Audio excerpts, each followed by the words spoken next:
Well, let's get to our first conversation this afternoon. Now, the Presidential Fiscal Policy and Tax Reforms Committee says about 98% of Nigerian workers would be exempted from the that's the pay-as-you-earn payee tax under the new tax laws.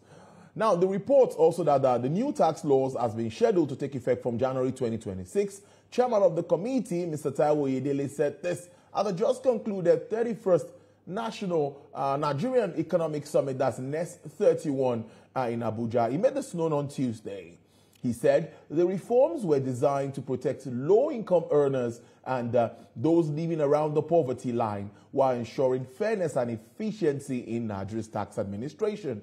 Mr. Oyedele said that the federal government generated good revenue from tax in 2024, even as plans were ongoing to reduce the corporate income tax rate from 30% to 25% as part of a broader fiscal reform agenda. Well, my guest is Mr. Yomi Olugbenro. He is a partner and West Africa tax leader with Deloitte. Mr. Olugbenro, it's been a while. I'm really happy to see you here. Good afternoon, Tolu. Really great to be here. Really great to be here. We haven't had this opportunity in a while for proper FaceTime, you know. I must thank you so much for sparing out time. No I think my first question to you would be, this tax reforms in its entirety, there's been a series of conversations around it, and many say it's not designed to impose high taxes, but to reduce business risk and simplify the process. Tell us your own thoughts about an overview of these tax laws. No, I think that's a good question, and quite a lot of conversation has been happening around this reform.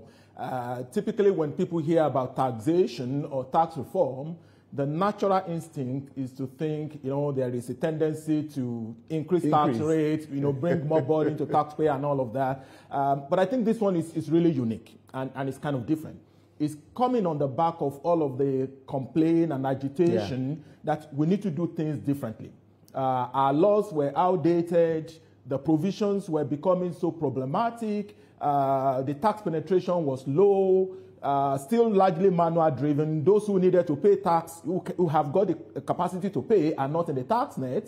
Those who are, you know, earning, you know, regular monthly salary, who are earning peasants, you know, as it were, they're the one carrying the burden. So what this reform, you know, has brought to us is really to revolutionize the tax space. And what you credited to the chairman of the committee, I think it's actually right. This reform essentially is looking at where the pain is hardest, which is, you know, the poor, the vulnerable, and those who are living within the, you know, the poverty line, and to give them the tax breaks. Significant percentage of them, you know, zeroize their taxes, you know, and for you know, even a more greater majority reduce the tax burden. So for individual, essentially, I think it's really an exciting time for most Nigerians. The statistic varies in terms of, you know, what percentage of Nigerians will have their taxes reduced or completely zeroized. But I can, you know, make a hazard guess that between 70 to 80% of individuals, either those who are in paid employment or those who are running their own individual businesses, will be better off from 1st of January from what this tax regime is saying than what we currently have. The tax break for SMEs, meaning that if you are running a business in Nigeria and your annual revenue is 100 million naira and below, you will no longer be required to pay company income taxes. You will be relieved of the burden to register for VAT and be doing all of those administrative burden. That's quite a sizable number of Nigerians if you look at, you know, the percentage of those who are running their, you know, small micro businesses. And then if you look at individuals who are in paid employment, significant percentage of Nigerians are earning 100,000 naira and below, 150,000 naira per month or below. Now, for everyone who is within that monthly income bracket, they're going to end up having their taxes almost entirely reduced to zero. You know, when you do all of the calculation and you apply all of the relief from, you know, the first 800,000 naira that is completely cut off, you add up 500,000 additional accommodation allowance. By the time you plug in pension, and other social security deduction, essentially anyone earning 150,000 naira per month or below is likely going to see their taxes reduced to zero.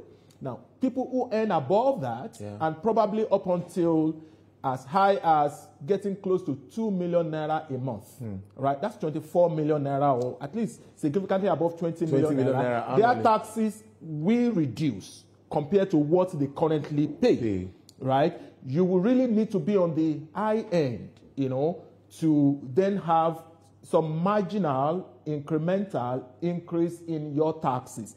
And if you look at it statistically, that's quite a small percentage of Nigerians. It's probably going to be leaving us with top 5, 10% of Nigerians are really those that will have, you know, additional taxes. The significant majority will have reduction in their taxes. And that's really how to balance the book.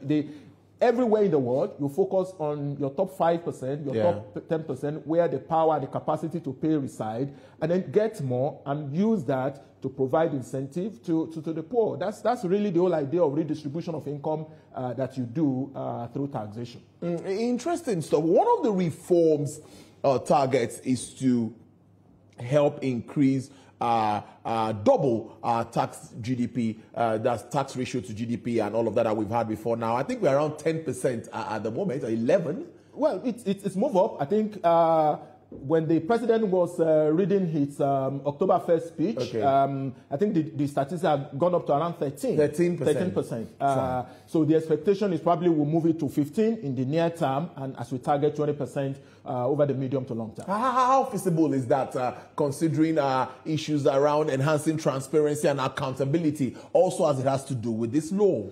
No, I think it's possible. And it's a very important question, because quite a number of people wonder how you're going to be providing tax breaks for quite a sizable number of people, and then at the same time, you're expecting your tax penetration to increase or tax to GDP to increase. Now, from an individual perspective, volume, right, is really different from, when I say volume, the number of people you are taxing does not necessarily, result in a high tax yield, right? Because how much are these people essentially earning? Now, the real capacity to pay reside at the top earner, with the top earner.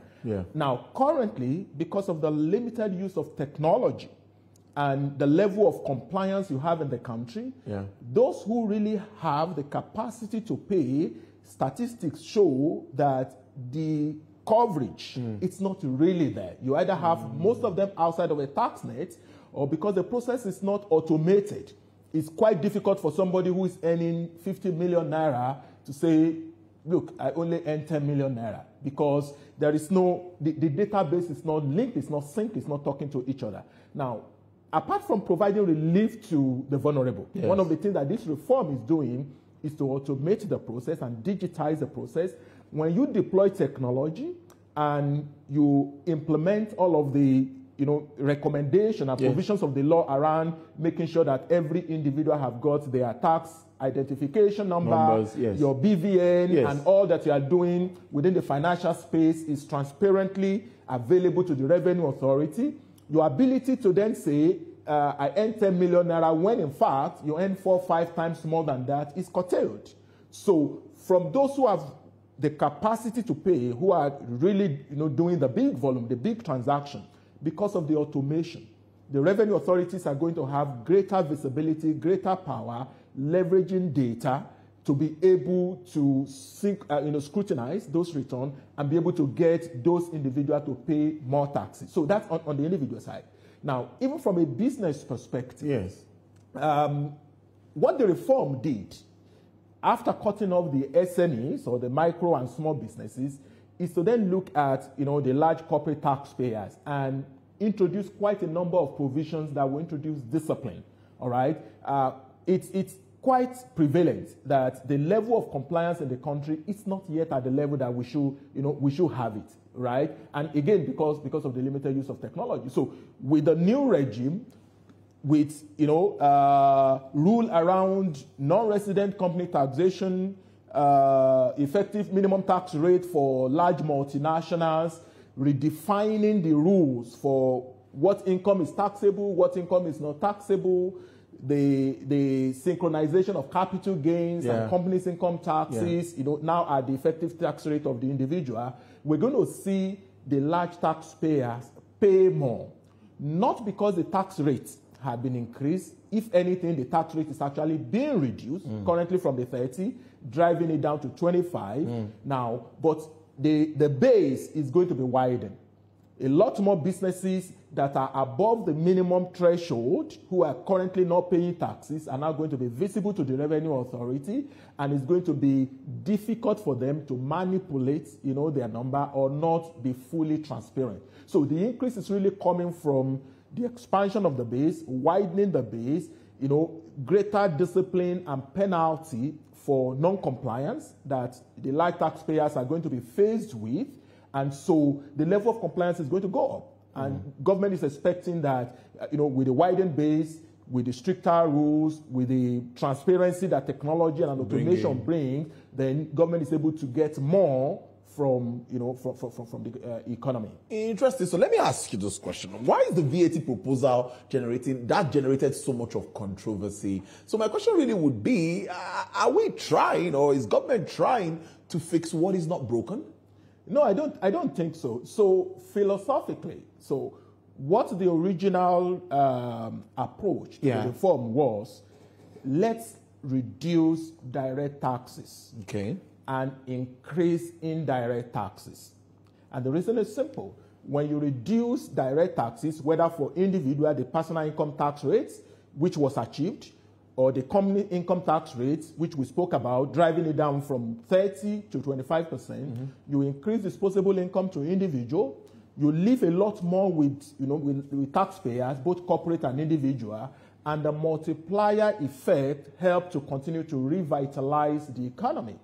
Now, but the problem with direct taxes is that you need to trace each individual that's supposed to be liable to pay taxes. Every individual, every company, and all. And it's a significantly large base for an economy that is over 200 million people. And for you to really sieve those who are supposed to be liable to tax from those who are not liable to tax is still a very sizable percentage.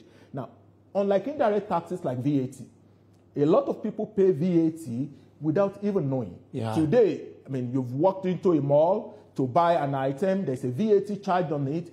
The FIRS or the Revenue Authority doesn't have to come and chase you as an individual who is buying. They only need to look at the vendor, all right, or the service provider, the mall owner, the shop owner. So quite a few number of taxpayers need to be chased when it comes to indirect taxes.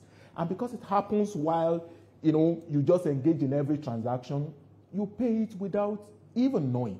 All right. So the multiplier effect of economic activity, right, ensure that transaction taxes generates more revenue. So that was the whole idea. Raise VAT rates, reduce the direct taxes, and then look at the model for allocation and distribution, the sharing formula. But I think the sharing formula got completely, politicized, and that's why you have all of the controversies, that we experienced just leading to the passage. I think that has been put to rest now. No, that's been put to rest. That's been put to rest. The rates were not increased, so it's a win-win. In fact, it's double win for taxpayer.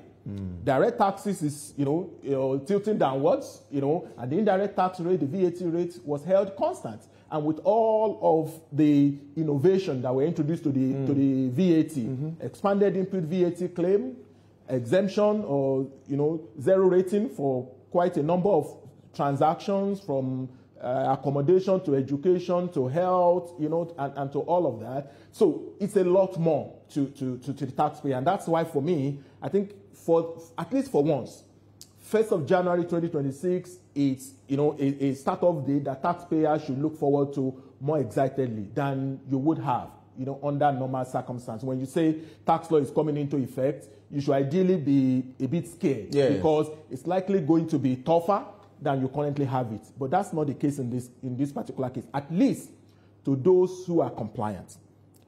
For those who are non-compliant, then there's a lot to be worried about, because from 1st of January, the rules are sharper. The penalty for non-compliance is a lot stiffer. So government or the law is essentially trying to make non-compliance expensive. It will be expensive for an individual. It will be difficult to hide away. And you really need to be compliant and be doing things right for you to really enjoy the new regime that we're going to be getting into from 1st of January. 2026, a bit away from this. Now, I'm just looking at 2026 is a pre-election year. That's correct. You know, we discussed this off camera, and I asked you that question. Some have argued in some quarters that there could be a bit of selective implementation of this law or something one way or the other. Do you see any?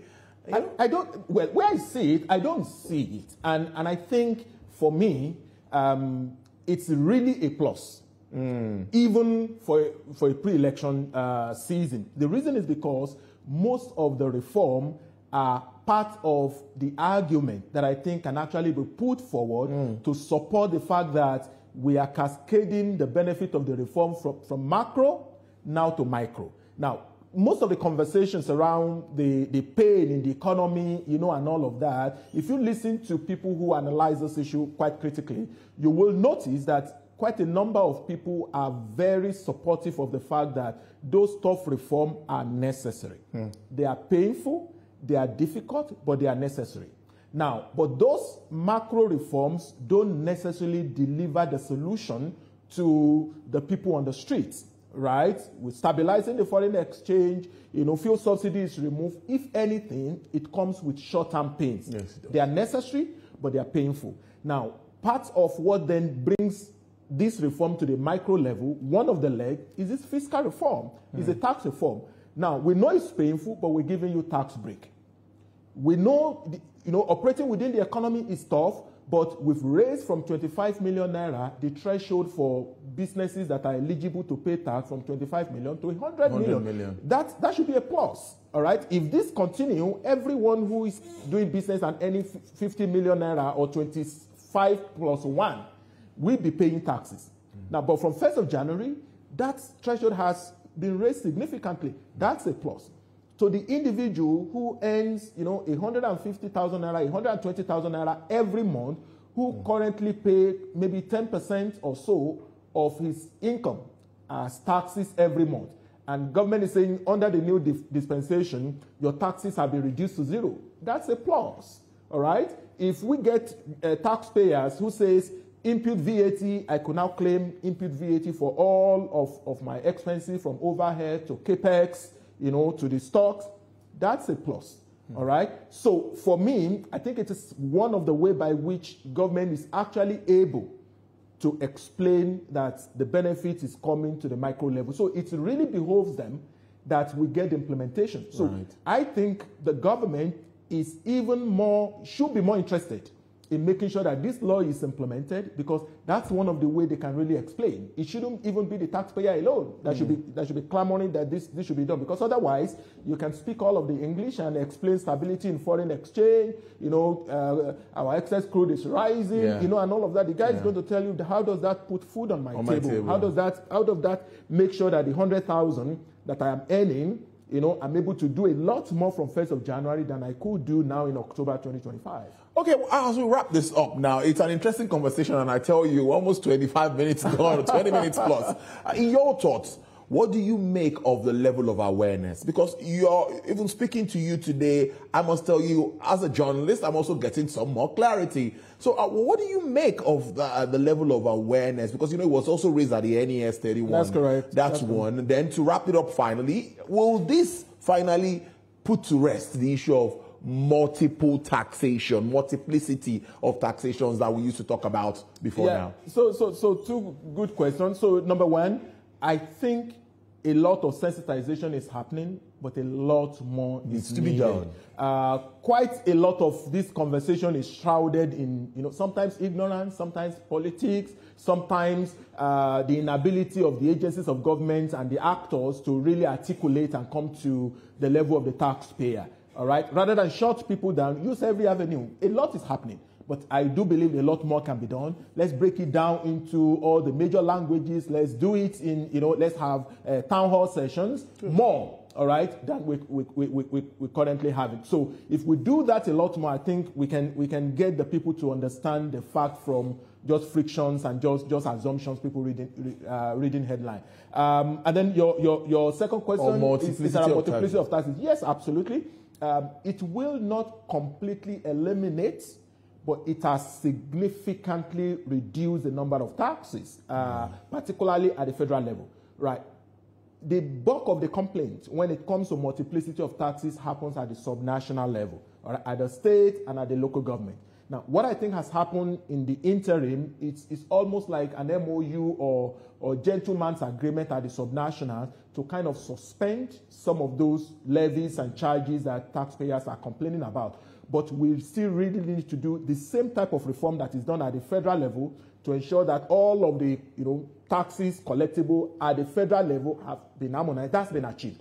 But we still need to do at the state level and at the local government level. Those are the future phases of the reform that still needs to happen. But from what has been done, at the federal level, is relief already from multiplicity of taxes. Interesting conversation. Mr. Yomi Olugbenro is a partner with West Africa and West Africa tax leader with Deloitte. Yomi Olugbenro, partner and West Africa tax leader at Deloitte. Thank you so much. It's really good to have you in. Same here. Good to have you. We'll keep monitoring as events unfold as we get into 2026. And God keep us. We'll have this discussion again. Absolutely. It will be a pleasure. All right, then.